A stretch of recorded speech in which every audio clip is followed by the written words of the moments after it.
कल आपको high school की साइंस में हमने क्वेश्चन नंबर 15 तक कराए थे एमसीक्यू। आज आपके लिए 15 के बाद क्वेश्चन नंबर 16 है। The electric current flow in a metallic wire, यानी किसी मेटालिक वायर में जो करंट फ्लो होता है वो होता है फ्री इलेक्ट्रॉन के द्वारा। इसका ए विकल्प सही है बच्चों। इसके बाद देखिए next question, question number 17।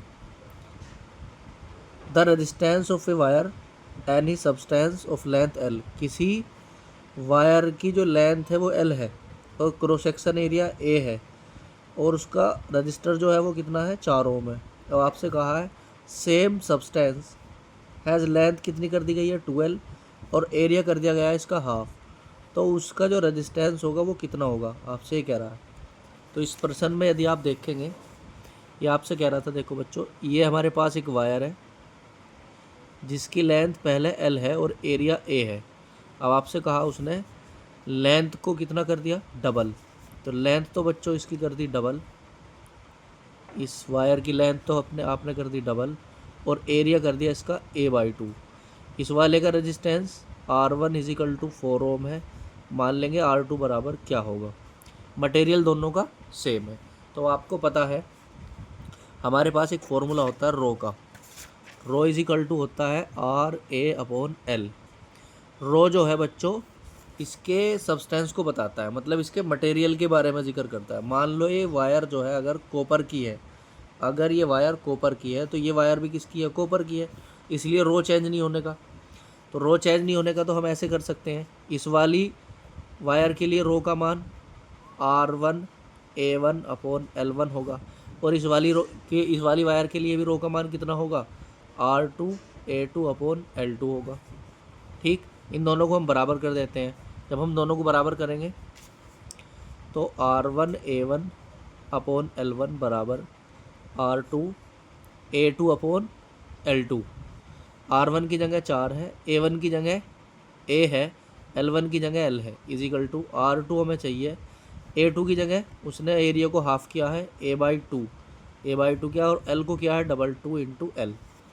L से यहाँ L कट जाएगा, A से A कट गया और ये हो जाएगा आपका 2 जा 4 इजिकल टू R2 में ये हो गया बच्चों 2 जा 4 जा 16, तो R2 इजिकल टू आ गया 16 ओम। ठीक है जी, देखिए इसका 16 ओम विकल्प कौन सा उत्तर सही होगा, 16 ओम, यानी इसका सी जवाब सही है। इसके बाद क्वेश्चन नंबर 18 है। क्वेश्चन नंबर 18 में आप देखेंगे, क्वेश्चन नंबर 18 में हमें दिया गया है 2 wire of resistance R1 and R2 are joined and parallel, their equivalent resistance will be. अच्छा, 2 वायर के जो रजिस्टर है वो R1 और R2 है, रेजिस्टेंस है, और वे पैरेलल कॉम्बिनेशन में जुड़े हैं। तो आपसे कह रहा है उसका इक्विवेलेंट रेजिस्टेंस क्या होगा। तो जब ये पैरेलल कॉम्बिनेशन में जुड़ते हैं 2 वायर का, यानी 1/R इक्विवेलेंट बराबर हो जाएगा 1/R1 प्लस 1/R2। ये हो जाएगा हमारा R2 प्लस R1 अपॉन में R1R2 1/R इक्विवेलेंट। तो R इक्विवेलेंट बराबर हो जाएगा R1 गुना R2 upon R1 plus R2। इसका देखेंगे कौन सा जवाब सही है, R1 गुना R2 R1 प्लस R2, इसका सी जवाब सही है। इसके बाद देखेंगे नेक्स्ट क्वेश्चन। नेक्स्ट क्वेश्चन है क्वेश्चन नंबर 19। क्वेश्चन नंबर 19 में देखो क्या कह रहा है आपसे। क्वेश्चन नंबर 19 में यदि आप देखेंगे, रेजिस्टेंस ऑफ ए वायर 2 ओम, एक वायर का रेजिस्टेंस जो है वो 2 ओम है। The length of another wire the same material is twice, same material की कोई दूसरी वायर है जिसका जो ट्वाइस है, लेंथ क्या है उसकी डबल कर दी गई है, and half of the diameter, उसका डायामीटर जो है वो क्या कर दिया गया, half of the first wire, पहली वायर से, then the resistance of the another wire will be. तो इसे कह रहा उस अनोदर वायर का रेजिस्टेंस कितना होगा। तो देखिए क्वेश्चन है तो MCQ, लेकिन आप देखेंगे इसमें डायामीटर को हाफ किया गया है। ठीक है, तो देखो इसे कैसे करेंगे। तो बच्चों इसमें देखेंगे आप रेजिस्टेंस कितना है 2 ओम है और लेंथ का जो मटेरियल है वो सेम है। ठीक है ना, लेंथ को इसकी डबल कर दी गई है। तो अब हम इस क्वेश्चन को डायमीटर को क्या कर दिया गया, हाफ कर दिया गया। तो देखिए हम सॉल्यूशन कैसे करेंगे। लेट R1 इजिकल टू 2 ओम है, L1 इजिकल टू L है, ये कोई वायर है हमारी, ठीक, जिसकी लेंथ L1 बराबर L है, और L2 बराबर इसकी वायर को लेंथ को क्या कर दिया गया है, डबल, यानी लेंथ को इसकी क्या कर दिया गया है, डबल। इसकी लेंथ L है तो इसकी हो जाएगी 2L, तो ये हो जाएगा आपका 2L। Diameter D1 is equal to D कहेंगे हम इसका, और इस वाले का हो जाएगा आपका D2 बराबर D/2, D2 बराबर D/2। अब हम इसके लिए फॉर्मूला लगाएंगे। देखो A1 इजिकल टू क्या होगा, A1 इजिकल टू होगा पाई D²/4, पाई D²/4 डायमीटर के टर्म्स में एरिया का फॉर्मूला। तो A2 क्या होगा, A2 होगा पाई, देखो यहाँ आ जाएगा D1 यानी D की जगह D²/4 हो गया। अब आ जाएगा D2 का स्क्वायर करेंगे तो D²/4, तो ये पहले से, और 2 का और स्क्वायर करेंगे तो 4 हो जाएगा। तो A2 इजिकल टू आ जाएगा पाई D²/16। अब हम A1 अपॉन A2 कर देंगे। A1 की वैल्यू कितनी है, पाई D²/4, इसे उल्टा करेंगे तो 16 अपॉन पाई D², पाई D² से पाई D² कट गया, 4 4 जा 16। तो अब हमारे पास A1 upon A2 is equal to बचा 4।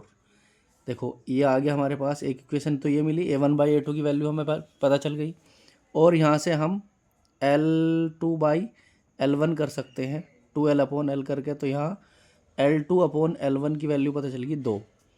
अब हम देखो इसे क्या करेंगे, हमारे पास फॉर्मूला होता है दोनों की, चूँकि मटेरियल सेम है तो जो रो इसका होगा वही रो इसका होगा।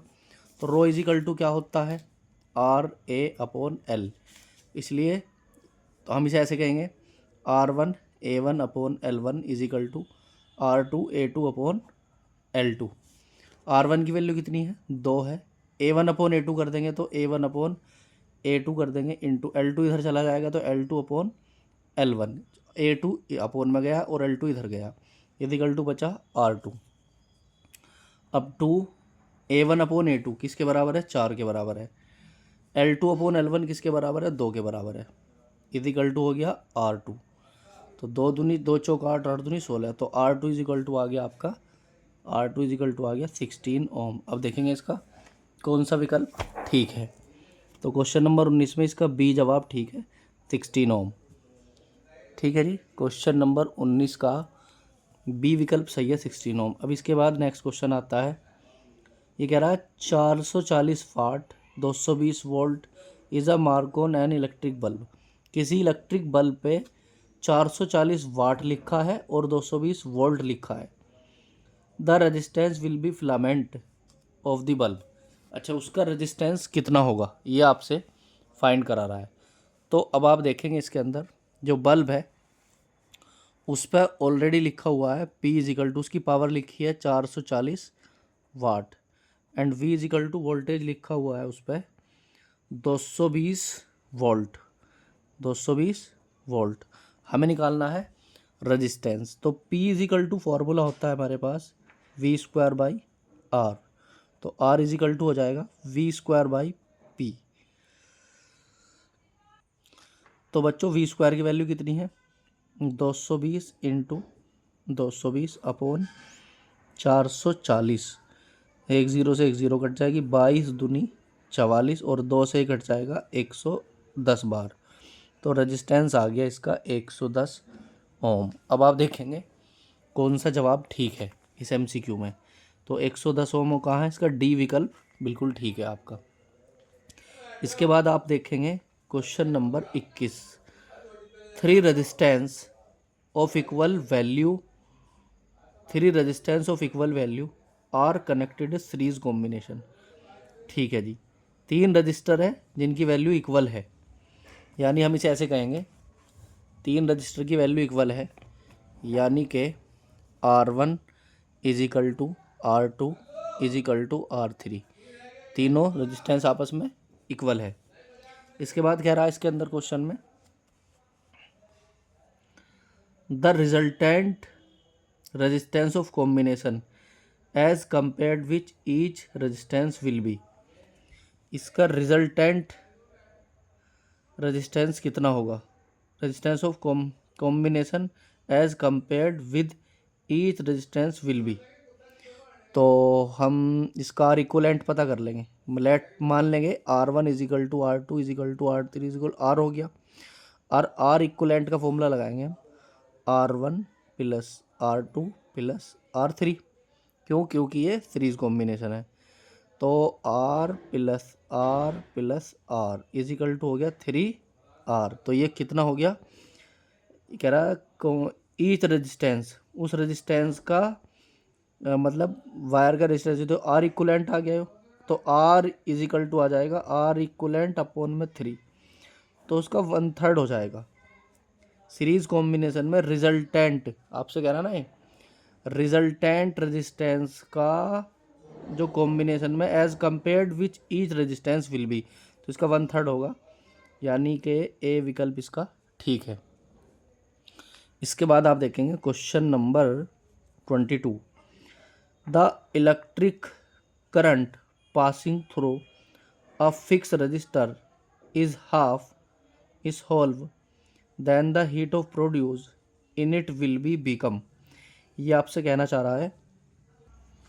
तो बच्चों इस क्वेश्चन में आपसे कह रहा है electric current passing through a fix resistor, किसी फिक्स रजिस्टर में अगर हम करंट फ्लो कराते हैं, इज हाफ, यो हाफ आएगा, हाफ, ये गलत लिखा हुआ है यहाँ पे, then the heat produce in it will become, मतलब हीट जो है फिक्स रजिस्टर के बाद में अगर हम उसका हाफ कर देते हैं रजिस्टर को, तो मतलब करंट जो है हीट है वो कैसे कितनी रह जाएगी, डबल हो जाएगी, हाफ हो जाएगी, 4 टाइम हो जाएगी, या 1/4 हो जाएगी। देखो अगर हमारे पास एक फिक्स रजिस्टर है, तो H इजिकल टू होता है I square RT, H equal to I square RT। अब ये कह रहा है करंट हमने पास किया है, अब उसमें कह रहा है उसको करंट को क्या कर देते हैं, हाफ कर देते हैं। अगर हम उसे हाफ कर देते हैं वैल्यू H इजिकल टू, तो H2 इजिकल टू आ जाएगा, इसका हाफ कर देंगे तो I स्क्वायर बाई 4 RT हो जाएगा। अब आप देखेंगे I स्क्वायर RT H1 के बराबर है, तो H2 इजिकल टू 1/4 H1 हो जाएगा। तो यानी पहले जो हीट थी, अब बाद में करंट का 1/4 करने के बाद हीट जो है वो 1/4 रह जाएगी, यानी कि इसका सी जवाब सही है। इसके बाद नेक्स्ट देखेंगे आप क्वेश्चन नंबर 23 में आपसे कह रहा है a current of 1 ampere draw in a filament of electric bulb, number of electron passing through the cross section of filament 16 second. ये कल हो गया था आपका क्वेश्चन। इसके बाद आप देखेंगे इसमें कह रहा इलेक्ट्रिक पावर का सही फॉर्मूला कौन सा है। देखो पहले इलेक्ट्रिक पावर के मैं तुम्हें फॉर्मूले बताता हूँ कौन कौन से होते हैं। P इजिकल टू होता है W/T, work done upon time. P is equal to होता है VI, P इजिकल टू होता है V square upon R, P is equal to होता है I स्क्वायर R। ये पावर के बिल्कुल करेक्ट फॉर्मूले हैं। अब ऐसा विकल्प ढूंढेंगे जो इसमें ना हो। देखो यहाँ में दिया गया है, कह रहा है कौन सा रिप्रेजेंट ऑफ इलेक्ट्रिक सर्किट, अच्छा इलेक्ट्रिक पावर को कौन सा रिप्रेजेंट करता है, which of the following term, इनमें से कौन सा ऐसा जो किसे रिप्रेजेंट करता है, इलेक्ट्रिक पावर को। I स्क्वायर अपॉन R नहीं होता, I स्क्वायर R होता है, तो ये गलत है। V स्क्वायर R नहीं होता, V स्क्वायर अपॉन R होता है, तो ये भी गलत है। VIR है ही नहीं कोई इसी में, VI, इसका सी जवाब सही है, P इजिकल टू VI, तो ये इलेक्ट्रिक पावर को रिप्रेजेंट करता है। इसके बाद आप देखेंगे question number 25, which of the following term does not represent electric power in a circuit. आपके देखो आपके क्वेश्चन कह रहा है इनमें से कौन सा ऐसा है जो इलेक्ट्रिक पावर को मतलब क्या नहीं करता, which of the following term does not represent नहीं करता है।